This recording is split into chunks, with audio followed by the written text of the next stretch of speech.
Un saludo para todos los participantes. Me presento. Mi nombre es Alejandra Mejía Cifuentes. Soy médica con especialización y maestría en epidemiología clínica, coordinadora del Departamento de Epidemiología y líder de infecciones asociadas al cuidado de la salud. El día de hoy vamos a compartir información sobre el comportamiento epidemiológico de sarampión y rubiola. Vamos a hablar sobre las generalidades clínicas de esta enfermedad y vamos a hablar sobre el protocolo de vigilancia en salud pública de sarampión y la rubiola. En esta primera gráfica lo que les quiero mostrar es el comportamiento mundial del sarampión por mes y las regiones de la OMS entre el 2020 y el 2025. Como podemos ver, después de la disminución observada durante la pandemia entre el 2020 y 2021, se evidencia un incremento importante de casos a partir del 2022, con un pico máximo en el 2024 de 359.449 casos. En el 2025 se presentaron 247.623 casos.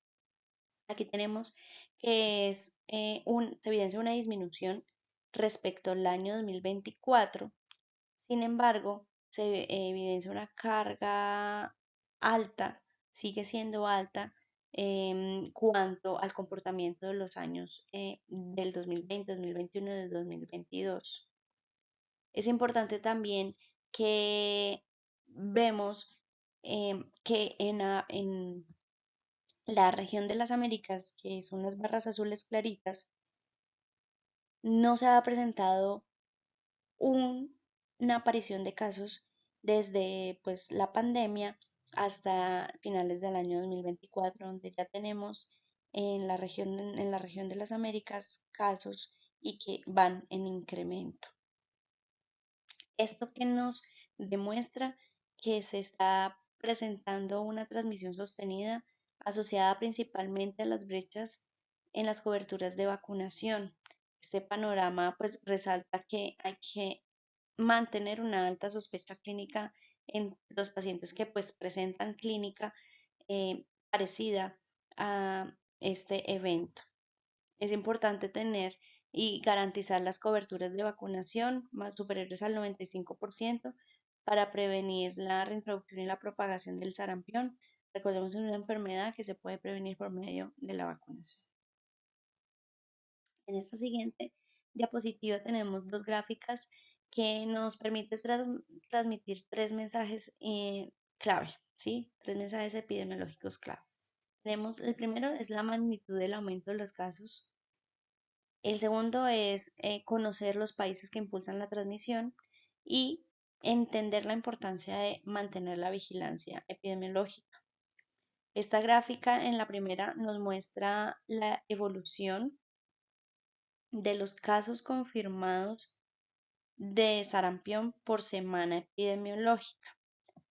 Y en esta primera gráfica tenemos debajo las semanas epidemiológicas y tenemos pues la comparación de los años 2023, 2024, 2025 y 2026.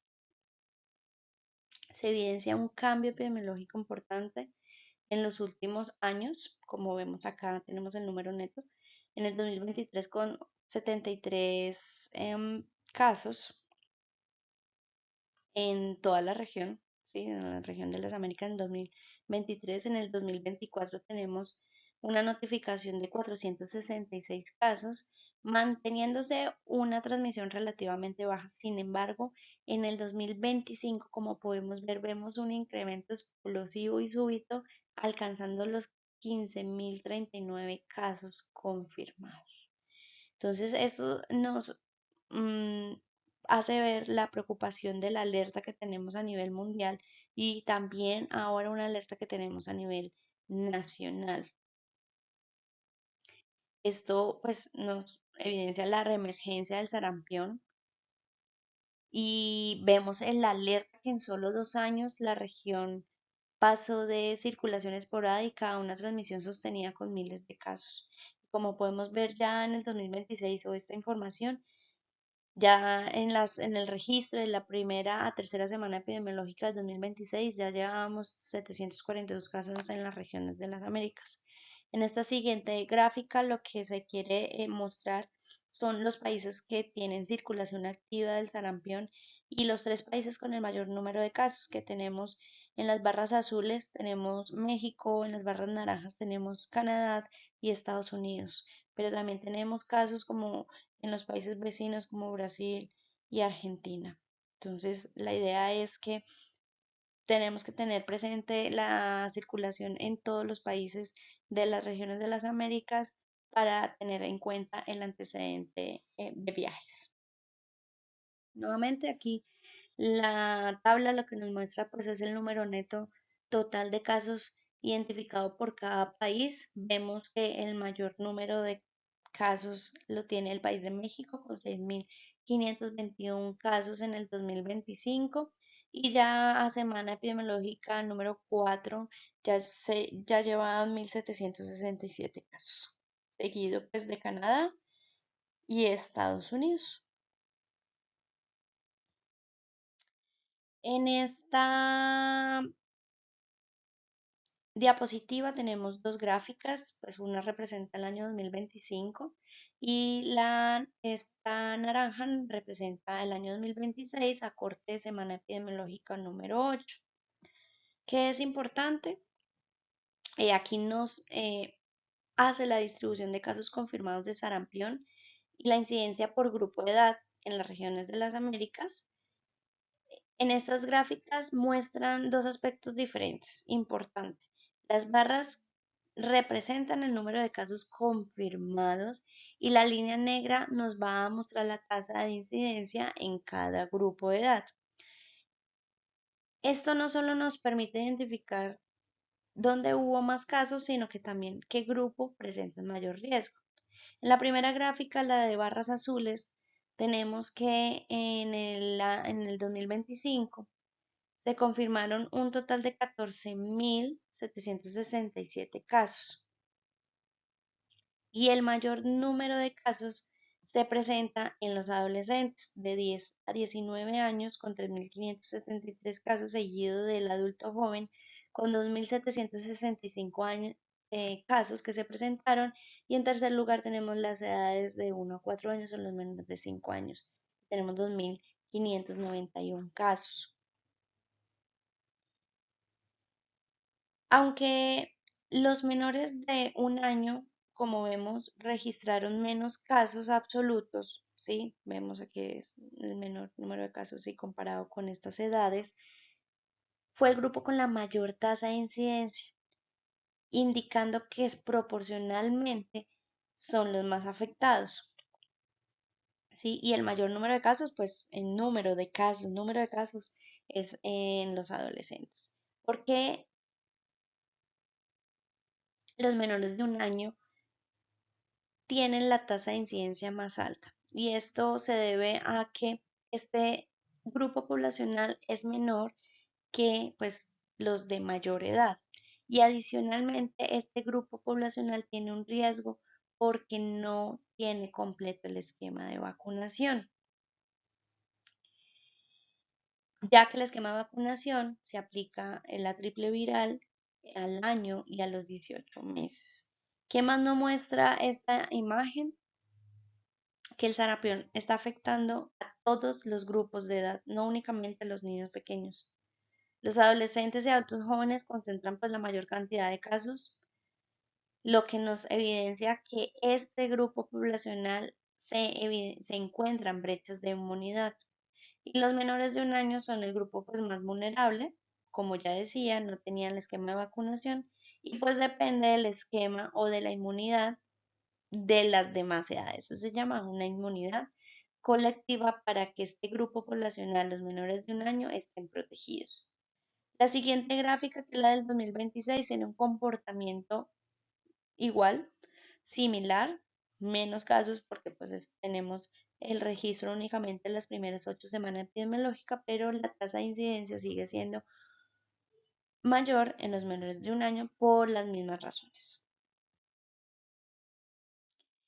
En esta diapositiva tenemos lo que nos muestra es la mortalidad por sarampión en la región de las Américas en el 2025,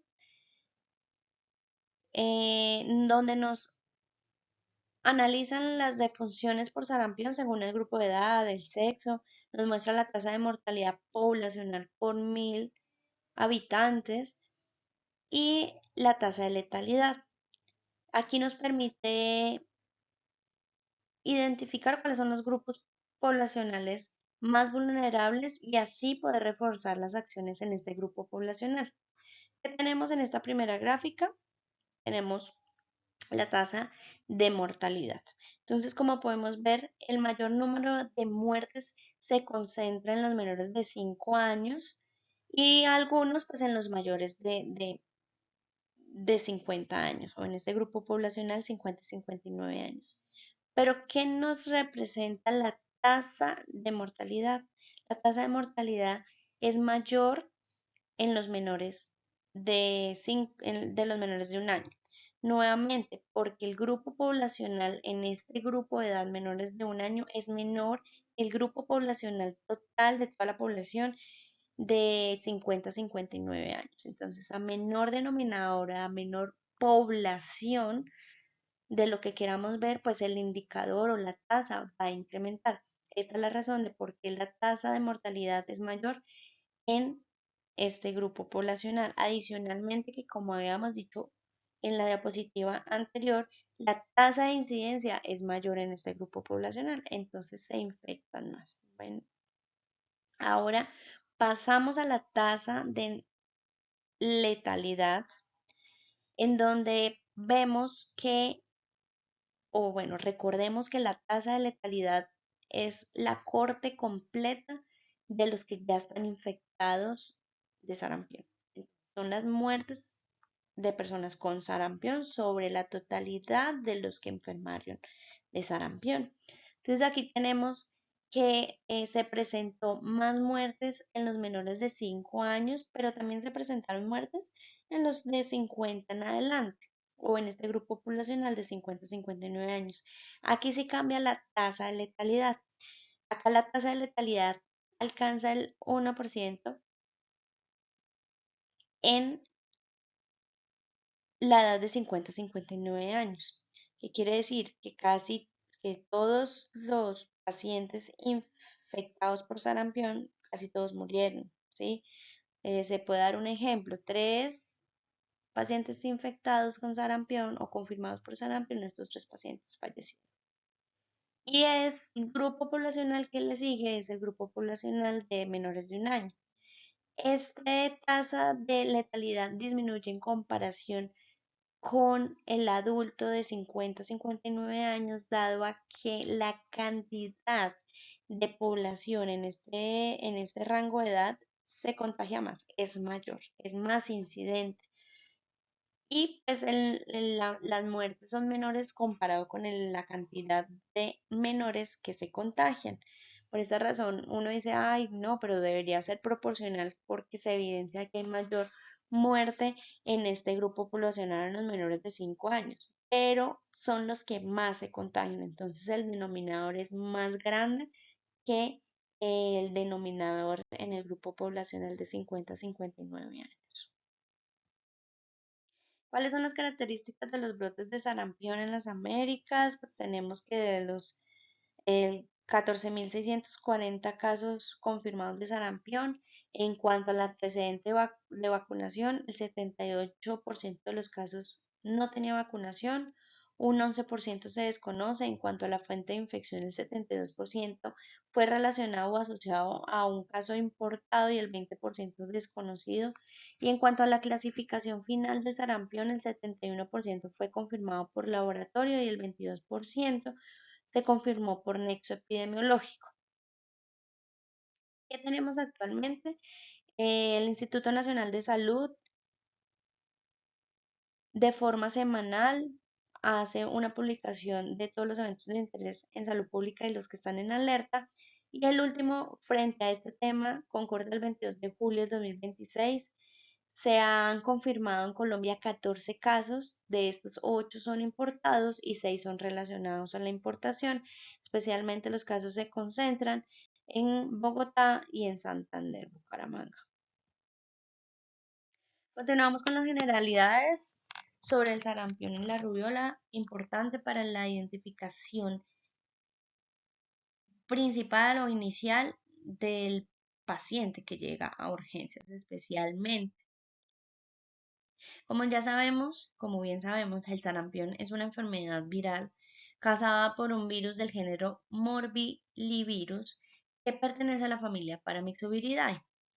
Este tiene un periodo de incubación de 7 a 21 días hasta el inicio de la fiebre y en promedio de 14 días hasta la aparición del exantema. Es uno de los virus más contagiosos que existen. Se transmite por vía aérea mediante aerosoles y gotas respiratorias y pueden permanecer suspendidos en el aire y sobre superficies hasta por 2 horas después de que una persona infectada así haya abandonado el lugar donde tosió, donde tuvo contacto, donde dejó las gotas de saliva en las superficies. Puede durar 2 horas en, en las superficies o en el aire. Ahora, el 90% de las personas no inmunes o no vacunadas que están expuestas a este virus, pues tienen esta probabilidad de riesgo de adquirir la infección en un 90%. Por esta razón es importante mantener las coberturas de vacunación superiores al 95% para evitar pues, los brotes. Esta es una gráfica donde pues la quería mostrar que el sarampión es una enfermedad de alta contagiosidad. Aquí podemos ver que el sarampión con una sola persona infectada puede tener de 12 a 18 casos secundarios. La parotiditis, por el contrario, con un solo caso puede tener 4 a 7 casos secundarios. Hepatitis y ébola con un solo caso puede tener solo 2 casos secundarios. Entonces, aquí lo principal es tener identificación del paciente con esta sintomatología, aislarla inmediatamente es lo primero que se debe hacer para evitar este riesgo de contagiosidad. Esta es la transmisión y las fases, esto está en las guías, en todas las información, artículos que averigüemos sobre el sarampión.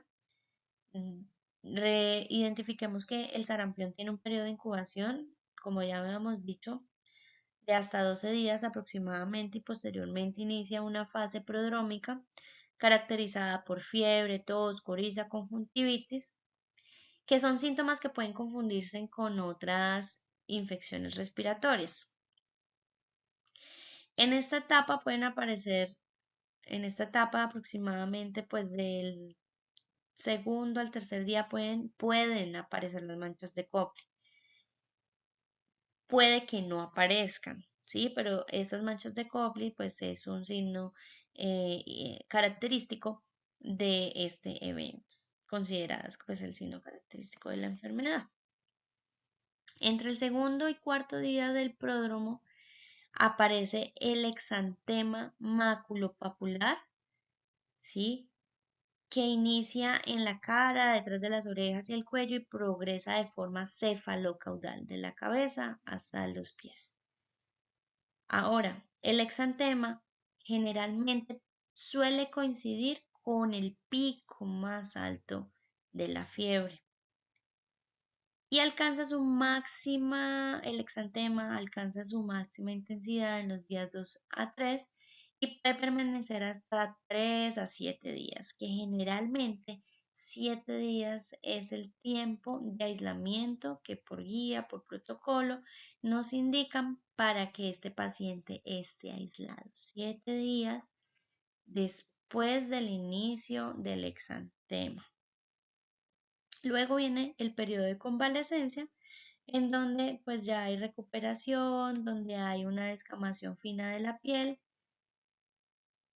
y pues resolución gradual de la sintomatología. Aquí tenemos pues las imágenes, las manchas de Koplik en la primera imagen, unos punticos blancos como en el carrillo, luego tenemos pues las lesiones maculopapulares, la conjuntivitis, las lesiones de forma cefalocaudal, la piel seca y descamativa. Los síntomas del sarampión son comunes, son síntomas comunes de muchas enfermedades, que viene con fiebre, exantema, síntomas inespecíficos y que nos lo podemos confundir o que el sarampión se puede enmascarar con otras enfermedades. Entonces, en nuestro caso, lo más común es que se pueda enmascarar con el dengue, con la rociola, bueno, y tenemos entre otras fiebre escarlatina y Zika. La ideal es tener en cuenta y tener muy claro las características clínicas y la información epidemiológica del sarampión para poderlo clasificar. Aquí tenemos pues la gráfica que nos da las características y que podemos comparar entre las enfermedades, diferentes enfermedades y la etiología, el periodo de incubación, la fiebre, el exantema, cómo se comporta, los síntomas inespecíficos, si hay o no. Hacemos una comparación corta en cuanto al dengue y el sarampión. El dengue por lo menos no es frecuente que haya tos, ¿sí? No hay, no debe presentar síntomas respiratorios el paciente con solo dengue, mientras que en el sarampión sí presenta eh, síntomas respiratorios, tos, ¿sí? Es un periodo de incubación, un periodo pródromo, como si fuera un cuadro gripal. Y en cuanto al exantema, pues sí presenta el sarampión, la forma de la aparición es cefalocaudal, mientras que en el dengue es de forma centrífuga. Entonces, pues la idea es tener claro este cuadro para poderlo identificar, el periodo de incubación también tenerlo en cuenta y cómo va apareciendo la sintomatología en el paciente. Una muy buena anamnesis nos puede dar hasta el 85% del diagnóstico. El sarampión puede tener complicaciones, sí, una otitis media, laringotraqueobronquitis, neumonía, diarrea, crisis convulsivas febriles, encefalitis, ceguera. Y esto pues es debido a no una identificación oportuna. Normalmente, pues como habíamos dicho, puede tener una conjuntivitis, pero si esta conjuntivitis no se maneja de forma oportuna, pues puede haber úlceras corneales, queratitis, ¿sí? Como las complicaciones más severas de estos síntomas iniciales de la clínica inicial. Diarrea, esta diarrea puede volver crónica y a mayor tiempo, a un año, 6 meses, puede haber una presencia de malnutrición. Ahora hablando del protocolo de vigilancia en salud pública, como ya sabemos, siempre tenemos una definición de caso y todo paciente con clínica entra como caso sospechoso. Posteriormente, pues ya se va a poder confirmar por laboratorio, ya se va a poder confirmar por clínica, por nexo epidemiológico, se va a poder descartar según el resultado del laboratorio.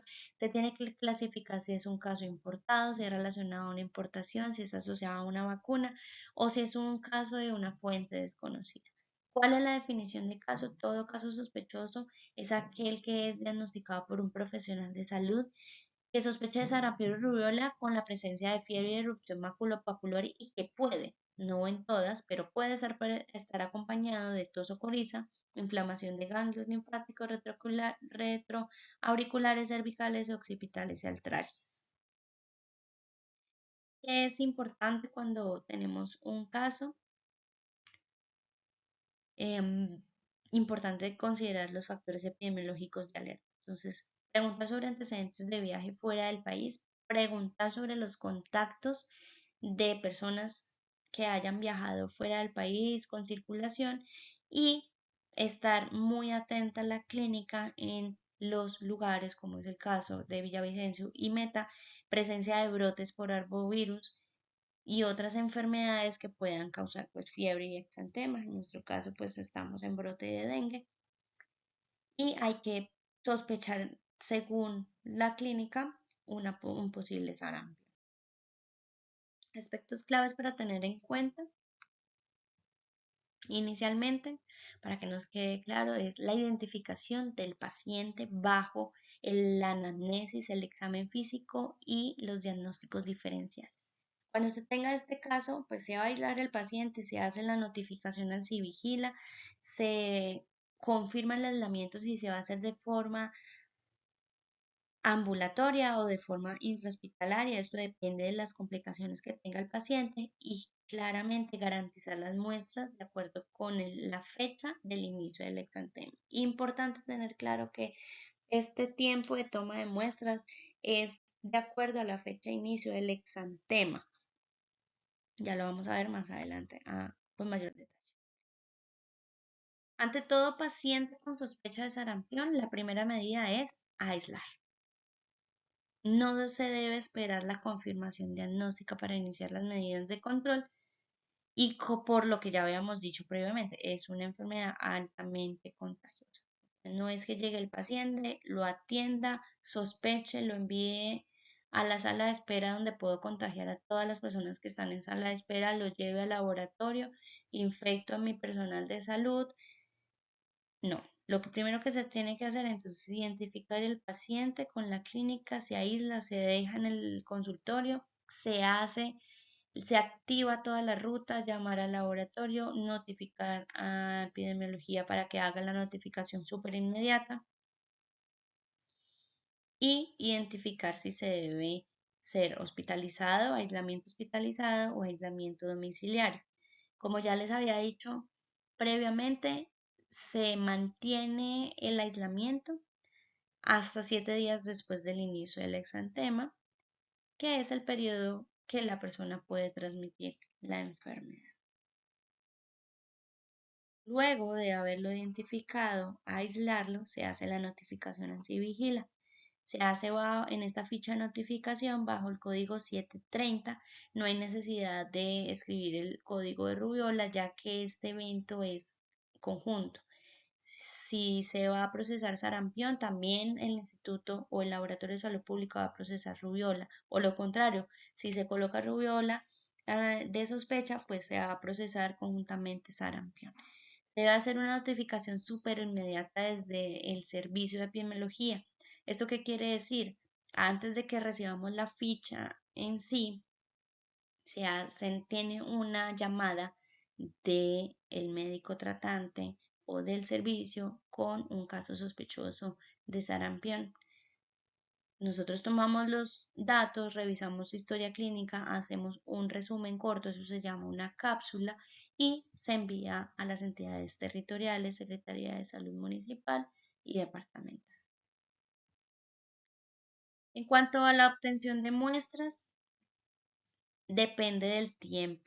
Aquí vemos que en las 3 muestras, que sí o sí se tienen que tomar las 3 muestras en este evento, de suero o sangre, de muestras respiratorias, hisopado nasal, faringio, nasofaringio y orina. Lo ideal es que sean los primeros 7 días después del inicio del exantema. En suero, lo aceptable va hasta el día 28. En muestras respiratorias lo ideal hasta máximo 14 días y en muestra de orina hasta máximo 10 días. De ahí en adelante, como vemos en las barras rojas, no es aceptable estas muestras. Sin embargo, si por X o Y motivo el paciente llega casi en el día 21 posterior al exantema, igual vamos a tomar las 3 muestras y vamos a justificar y tener muy claro en la historia clínica que las muestras de respiratorias y de orina pues no son aceptables por el tiempo de evolución del paciente. Pero sí o sí se tienen que tomar las 3 muestras. ¿Cómo son las condiciones de estas muestras? Pues el suero debe mantenerse refrigerado hasta el momento del análisis. Todo este proceso se encarga el laboratorio institucional. Las muestras respiratorias se deben obtener de la mejor forma, se deben trasladar adecuadamente y la orina debe ser recogida pues, y mantenerse refrigerada y no se puede congelar. Estas muestras se les realiza un triple embalaje, se remiten junto con historia clínica, ficha de notificación, órdenes del laboratorio de salud pública para que lo procese. Esto es todo por el momento. Espero que haya quedado claras las ideas Igual, cualquier duda se pueden comunicar con el Departamento de Epidemiología. Por favor, sospechar ante casos muy evidentes y tener en cuenta los diagnósticos diferenciales, más acá nosotros en Villavicencio que nos encontramos en brote de dengue. Muchas gracias, que tengan un buen día o una muy buena tarde.